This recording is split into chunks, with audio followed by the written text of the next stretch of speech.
100% ఈరోజు గద్దారన్న లేని లోటు ఇది దళితులకే కాదు, ఆవత్ తెలంగాణనే కాదు, ఆంధ్రప్రదేశే కాదు, టోటల్గా ఆల్ ఓవర్ వరల్డ్లో ఈరోజు ఒక శక్తిని కోల్పోయిన దినము.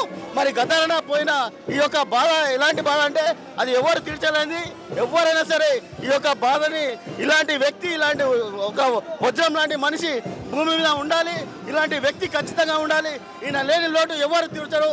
ఈరోజు ఆ భగవంతుడికి ఈ దళితుడైన ఒక గద్దార్ గారు ఒక వజ్రంలాగా మెరుస్తుంటే ఆ యొక్క దేవుడికి కూడా కళ్ళు మండి ఈరోజు గద్దారన్న గారు తీసుకోవడం జరిగింది.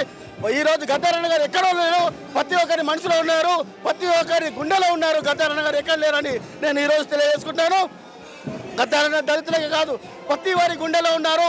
ఈరోజు మొత్తం మహారాష్ట్ర నుంచి కూడా ఇక్కడికి చాలా మంది అభిమానులు వచ్చారు. మరి వారి యొక్క గుండెలో కూడా గద్దారన్న గారు ఉంటారని తెలియజేసుకుంటున్నాము. జై భీమ్. కేసీఆర్ గారు రావట్లేరని తెలిసింది సార్. అమ్మ అక్కడికి వస్తున్నారు, ఆల్రెడీ చెప్పారు. ఖచ్చితంగా అలా స్కూల్ దగ్గరికి వచ్చేసి ఖచ్చితంగా అక్కడ నివాళులు అర్పించడానికి అక్కడ వస్తున్నారని తెలిసింది. అక్కడికి వస్తారమ్మా.